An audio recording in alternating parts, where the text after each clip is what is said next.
Let's start the chapter 2, Political Science. The chapter name is Right in the Indian Constitution. देखिए हम इस chapter में क्या पढ़ेंगे, कॉन्स्टिट्यूशन के बारे में हम ऑलरेडी पढ़ चुके हैं कि कॉन्स्टिट्यूशन क्या है। कॉन्स्टिट्यूशन एक डॉक्यूमेंट है जिसके अंदर लॉ, पावर्स, ये सारी चीज़ें जो है सेट की गई हैं, ठीक है।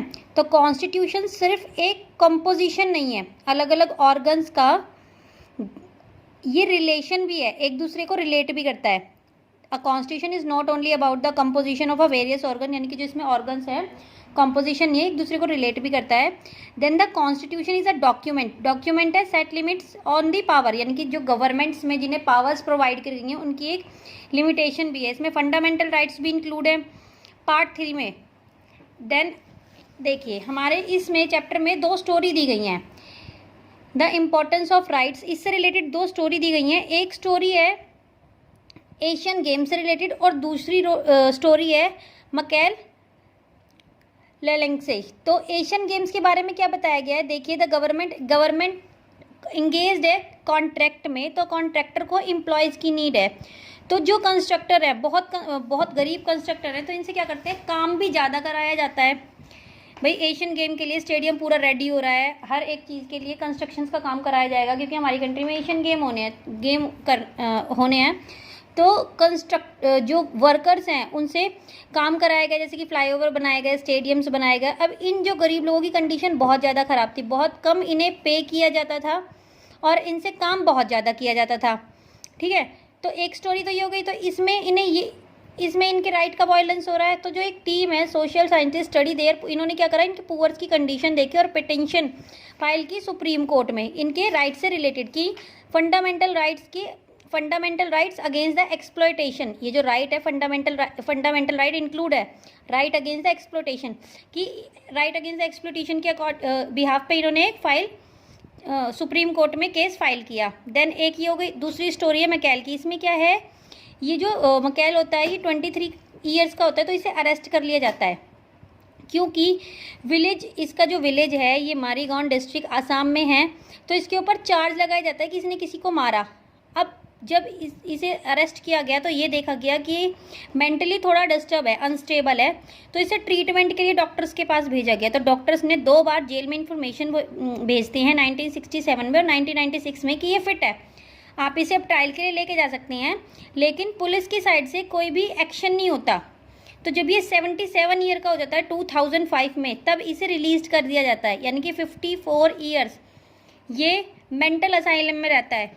तो यहाँ पे इसे अब एक जो टीम है NHRC टीम ने इसके फेवर में इसके लिए केस फाइल किया कि जब ये ठीक हो गया था तो इसे इतने टाइम तक मेंटल असाइलम में क्यों रखा गया। तो ये 2 स्टोरीज के थ्रू हमें पता चल रहा है कि इनके राइट्स का वायलेंस हो रहा है, राइट्स अगेंस्ट द एक्सप्लॉयटेशन। इनके राइट्स का वायलेंस हो रहा है कि इन्हें ये नहीं पता कि आप इन्हें फ्रीडम है, राइट टू फ्रीडम है हमारे पास। अगर नॉर्मल हो गए हो, जैसे कि इसका ट्रीटमेंट हुआ था और पुलिस ने कोई रिएक्शन नहीं दिया, कोई रिप्लाई नहीं किया डॉक्टर्स के कहने पर, और वो बिना बात मेंटल असाइलम में इतने ईयर्स रहा, 54 ईयर्स तक रहा, जब तक पुलिस की कस्टडी में रहा, ये बाहर नहीं जा सकता था। तो NHRC ने इंस्पेक्शंस किया और इसके फेवर में केस फाइल किया। तो मचाल एंटायर लाइफ, इसकी पूरी लाइफ कहाँ निकल गई, इसकी पूरी लाइफ उसमें निकल गई मेंटल असाइलम में, जेल की तरह ही बोल सकते हैं, क्योंकि जब इसके अगेंस्ट जो केस फाइल था उसके ऊपर प्रॉपर वर्क नहीं हुआ, इन्वेस्टिगेशन नहीं हुई और उन्होंने, तो ये इसका था लाइफ एंड लिबर्टी। दो फंडामेंटल राइट हमने देखे हैं, यह right to against exploitation and liberty, life and liberty, यानी कि हर किसी सिटीजन्स को जीने का और फ्रीडम का अधिकार है जो इनसे छीना गया था मकाल के केस में। अब ये तो है हमारी स्टोरी। अब आगे देखिए नेक्स्ट टॉपिक क्या है। So our next topic is bill of right. देखिए बिल ऑफ राइट क्या है, बिल ऑफ राइट को फंडामेंटल राइट्स ही बोलते हैं। ये एक्चुअल में बोथ दीज एग्जाम्पल, जो हमने दोनों एग्जाम्पल्स पढ़े हैं, इसमें क्या है, इसमें राइट्स के बारे में बताया गया है। तो एक्चुअल में इम्प्लीमेंट किया जाएगा इन राइट्स को। जो डेमोक्रेटिक कंट्री है उसमें इंडिविजुअल को ये राइट्स प्रोवाइड किए जाते हैं। पहले अब ये राइट्स बने कैसे, भाई life and liberty and right against exploitation, ये राइट कैसे बने? पहले गवर्नमेंट ने रिकॉग्नाइज किया कि हाँ ये राइट्स बनने चाहिए, देन इम्प्लीमेंट किया गया डेमोक्रेटिक कंट्री में सिटीजन्स के लिए, और कॉन्स्टिट्यूशन में इन्हें ले डाउन किया गया। इन्हें प्रोटेक्ट भी किया जाएगा। Rights mentions and protect by the constitution is called the bill of right. Bill of right क्या है? Right mentions and protect, rights को मेंशंस भी किया गया है, इन्हें प्रोटेक्ट भी किया गया है। कॉन्स्टिट्यूशन में ये ऑलरेडी मेंशंस है, तो इसे हम बिल ऑफ राइट बोलेंगे। अब देखिए नेक्स्ट हमारा fundamental right in the Indian constitution. अब ये जो राइट्स हैं, ये राइट्स हमने अडॉप्ट किए, दूसरी कंट्री से हमने अडॉप्ट किए। जैसे कि हमने प्रीवियस चैप्टर में पढ़ा था, वीडियो में पढ़ा था कि यूनाइटेड स्टेट्स से हमने देखा कि फंडामेंटल राइट्स वहाँ पे फॉलो किए जाते हैं सिटीजन्स के प्रोटेक्शन के लिए। तो हमने भी वहाँ से कुछ चीज़ें, हर एक कंट्री से कुछ कंट्री से हमने कुछ चीज़ें अडॉप्ट की हैं। तो इसी तरीके से फ्रीडम स्ट्रगल के time leaders of freedom movement, इन्होंने क्या करा था? फ्रीडम्स के लिए मूवमेंट किए थे। तो मोतीलाल नेहरू ने कमेटी में डिमांड की राइट्स की, बिल ऑफ राइट्स की। ये जो बिल ऑफ राइट्स हैं यानी कि फंडामेंटल राइट्स की डिमांड की थी 1928 में। अब इससे लेके कोई दो ओपिनियन नहीं थे, सब इसके फेवर में थे कि कॉन्स्टिट्यूशन में राइट्स को मेंशन भी किया जाएगा और कॉन्स्टिट्यूशन इनको प्रोटेक्ट भी करेगा। प्रोटेक्ट एंड, और इसे हम क्या बोलेंगे? इसे हम फंडामेंटल राइट्स बोलेंगे। Fundamental rights are different. अब डिफरेंस कैसे है? देखो, एक हमारे पास होते हैं ऑर्डिनरी राइट और एक हमारे पास होते हैं फंडामेंटल राइट। जो ऑर्डिनरी राइट्स होते हैं उन्हें हम लीगल राइट्स होते हैं और इन्हें प्रोटेक्ट भी कर सकते हैं और इन्फोर्स कर सकते हैं ऑर्डिनरी लॉ के थ्रू। लेकिन जो फंडामेंटल राइट्स हैं इन्हें प्रोटेक्ट करते हैं, ये गारंटेड भी होते हैं कॉन्स्टिट्यूशन के थ्रू। जो हमारी कंट्री का कॉन्स्टिट्यूशन है उसके थ्रू ये गारंटेड होंगे। डिफरेंस देखिए इसमें, ऑर्डिनरी लॉ लीगल राइट है, प्रोटेक्ट किया जा सकता है और इन्फोर्स करते हैं ऑर्डिनरी लॉ के थ्रू। लेकिन जो फंडामेंटल राइट हैं ये प्रोटेक्टेड हैं और गारंटेड भी हैं कॉन्स्टिट्यूशन के थ्रू, जो हमारी कंट्री का कॉन्स्टिट्यूशन है। अब ऑर्डिनरी राइट जो हैं इसे हम चेंज कर सकते हैं by the legislature, ordinary process of law making. लेकिन जो फंडामेंटल राइट्स हैं ये सिर्फ अमेंडिंग के थ्रू हम इसमें चेंजेस ला सकते हैं, जो कि कॉन्स्टिट्यूशन के बिहाफ पे होगा, कॉन्स्टिट्यूशन के अंडर होगा। देखिए अब हम यहाँ पे अपने राइट्स देखेंगे। फर्स्ट हमारा है राइट टू इक्वालिटी। मेन हमारे पास ये राइट्स हैं। कॉन्स्टिट्यूशन ऑफ इंडिया पार्ट 3 में हमारे फंडामेंटल राइट्स मेंशन है। इसमें है right to equality. Right to equality के अंडर है equality before law, equal protection of law, ये हैं। Then right to freedom, right against the exploitation, right to freedom of religious, culture and education and right to constitution remedies. तो equality before law का मतलब क्या है? हम कानून से पहले इक्वल हैं। And equal protection of law, equal protection मिलेगा हमें लॉ की साइड से भी। प्रोहिबिटेड ऑफ डिस्क्रिमिनेशन, डिस्क्रिमिनेशन नहीं कर सकते आप रिलीजियस, रेस, कास्ट, सेक्स और बर्थ प्लेस के बिहाफ पर। किसी के साथ भी अनइक्वालिटी नहीं होगी, डिस्क्रिमिनेशन नहीं होगा। इक्वल बिहेव किया जाएगा शॉप्स पर, होटल, वेल्स, टैंक्स, बाथिंग घाट, रोड्स। क्योंकि प्रीवियस टाइम में अगर हम देखें, पास्ट टाइम में अगर हम देखें, इंडिया में कास्टिज्म था, तो कास्टिज्म में बहुत ज़्यादा डिस्क्रिमिनेशन था। कास्टिज्म के बाद क्या, जो मुगल्स आए थे उसके बाद तुम ब्रिटिशर्स का देख सकते हो, तो बहुत ज़्यादा डिस्क्रिमिनेशन फेस किया गया था। तो क्या ये चीज़ें इसीलिए मेंशन की गई कि अब तक हमारी कंट्री के जो सिटीजन्स थे उन्होंने ये सारी चीज़ें फेस की हैं, तो हम आफ्टर इंडिपेंडेंट एटलीस्ट इन चीज़ों को इम्प्लीमेंट कराएंगे, इंक्लूड करेंगे अपनी कंट्री में, कि जो चीज़ें ऑलरेडी पब्लिक हमारी सिटीजन्स फेस कर चुके हैं वो आगे कुछ उन्हें वो प्रॉब्लम दोबारा से फेस ना करनी पड़े। तो इसीलिए राइट टू इक्वालिटी कि इक्वालिटी को फील किया। अभी मैंने बताया ना, बिल ऑफ राइट में क्या करेंगे, पहले हम उसको क्या करेंगे, रिकॉग्नाइज करेंगे कि उसकी नीड है या नहीं है। तो इक्वालिटी की नीड है, इसीलिए इसे फंडामेंटल राइट में इंक्लूड किया गया। और इक्वालिटी हर एक बिहाफ पे दी जाएगी। बिफोर लॉ भी है, ये प्रोटेक्शन दिया जाएगा लॉ के थ्रू, डिस्क्रिमिनेशन नहीं किया जाएगा किसी भी बिहाफ पे, इक्वल अपॉर्चुनिटी दी जाएगी पब्लिक एम्प्लॉयमेंट में, और एबॉलिश ऑफ अनटचेबिलिटी, छुआछूत जो थी, अनटचेबिलिटी हमारे यहाँ पर बहुत ज़्यादा थी, तो उसे भी एबॉलिश किया गया।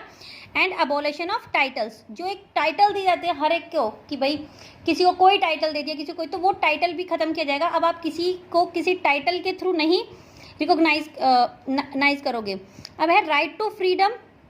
राइट टू फ्रीडम हमारी कंट्री 200 ईयर्स तक, अप्रॉक्स 200 ईयर्स तक ब्रिटिशर्स के कंट्रोल में रही थी, यानी कि हमारी कंट्री के ऊपर किसी दूसरे ने अपना रूल चलाया था, उससे पहले मुगल्स ने। तो अब ये चीज़ हमने महसूस की थी, ये चीज़ हमने फील की थी, इसलिए राइट टू फ्रीडम इसके अंदर इम्प्लीमेंट किया गया। प्रोटेक्शन ऑफ राइट्स, इसमें फ्रीडम ऑफ स्पीच, आपको बोलने का, अपने एक्सप्रेशंस का फ्रीडम है। असेंबली कर सकते हो पीसफुली, शांति से। एसोसिएशन और यूनियंस बना सकते हो, आप फ्रीली मूव कर सकते हो अपनी इंडिया की टेरिटरी में, कहीं भी सेटल्ड हो सकते हो इंडिया के किसी भी पार्ट में, और कोई भी प्रोफेशन को प्रैक्टिस कर सकते हो, कोई भी ऑक्यूपेशन को, ट्रेड को और बिजनेस को। Protection in respect of convection of the offence, life and liberty, personal liberty का, इसका एग्जाम्पल तो हमने अपनी एक स्टोरी में पढ़ा भी है अभी। एजुकेशन का राइट है हमारे पास, और प्रोटेक्शन अगेंस्ट है arrest and detention in the certain case. अगर किसी केस में आपको अरेस्ट कर लिया जाता है तो आपके पास राइट है, आपके पास फ्रीडम है कि आप पूछो कि हमें क्यों अरेस्ट किया गया है, आपके पास इस चीज़ का पूरा अधिकार है। And right against the exploitation, इसमें क्या है, प्रोहिबिटेट किया जाएगा traffic in human being force labour, जैसे बंधुआ मजदूर हो गए, ज़बरदस्ती लोगों से काम कराया जाता है, जैसे, और उनसे काम ज़्यादा कराया जाता है, उन्हें बहुत कम पे किया जाता है, जैसे कि हमने एशियन गेम की स्टोरी में पढ़ा था। फोर्सफुली उन्हें लेबर बना दिया जाता है, ज़बरदस्ती। ह्यूमंस का बिजनेस किया जाता है, उन्हें जैसे आप बोल सकते हैं स्लेव्स की तरह उनके साथ बिहेव किया जाएगा। प्रोहिबिटेट ऑफ एम्प्लॉयज़ ऑफ चिल्ड्रन, छोटे बच्चों से आप काम नहीं करा सकते। फिर है freedom of religious, freedom of religious में क्या है, देखिए, freedom of consequences, free profession, practice of propagation of religious, आपके पास इस चीज़ की फ्रीडम है कि किसी भी कुछ भी आप काम कर सकते हो। Then freedom of manage religious affair, आप मैनेज कर सकते हो अपने रिलीजियस अफेयर्स को। Freedom to pay taxes for promotion of any particular religion, हम उसमें टैक्स पे कर सकते हैं, हम किसी भी अपने पर्टिकुलर रिलीजियस जिसे हम मानते हैं। And freedom to attend religious instructions और worship in certain educational institute, जो रिलीजियस से रिलेटेड एजुकेशनल इंस्टीट्यूट हैं, हमें किस तरीके से पूजा करनी है, किस तरीके से सेलिब्रेट करना है, तो इनके जो रूल रेगुलेशन है उन्हें हम फॉलो करने के लिए पूरे फ्री हैं। Culture and educational rights, protect करता है हमारी लैंग्वेज को और हमारे कल्चर माइनॉरिटीज़ को प्रोटेक्ट करेगा। देन राइट है, right of minority to establish educational institute, हम अपने एजुकेशनल इंस्टीट्यूट भी क्या कर सकते हैं, स्टैब्लिश कर सकते हैं, माइनॉरिटी ग्रुप वाले भी। Then right to constitutional remedies, इसमें right to move the court to issue direction, order, writ and enforcement to right, आप कोर्ट में जा सकते हो अगर कोई आपके राइट्स का वायलेंस कर रहा है। रिस्ट है, आप रिस्ट के लिए बोल सकते हो, यानी कि एक रिटन डॉक्यूमेंट्स की डिमांड कर सकते हो हमारी जुडिशरी से, सुप्रीम कोर्ट में आप जा सकते हो, हाई कोर्ट में आप जा सकते हो। यहाँ पे आपको एक रिस्ट मिलेगा जिसे हम रिटन डॉक्यूमेंट बोलते हैं, जो कि जिसके अंदर ये मेंशन होगा कि वो आपके फंडामेंटल राइट्स को प्रोटेक्ट भी करेगा और उसकी गारंटी भी लेगा। नेक्स्ट वीडियो में हम NHRC डिटेल में पढ़ेंगे कि NHRC है क्या, directive principle of state policy and what do the directive principle contain, ये हम नेक्स्ट वीडियो में पढ़ेंगे। थैंक यू, नेक्स्ट पार्ट में पढ़ेंगे। Thank you, have a nice day.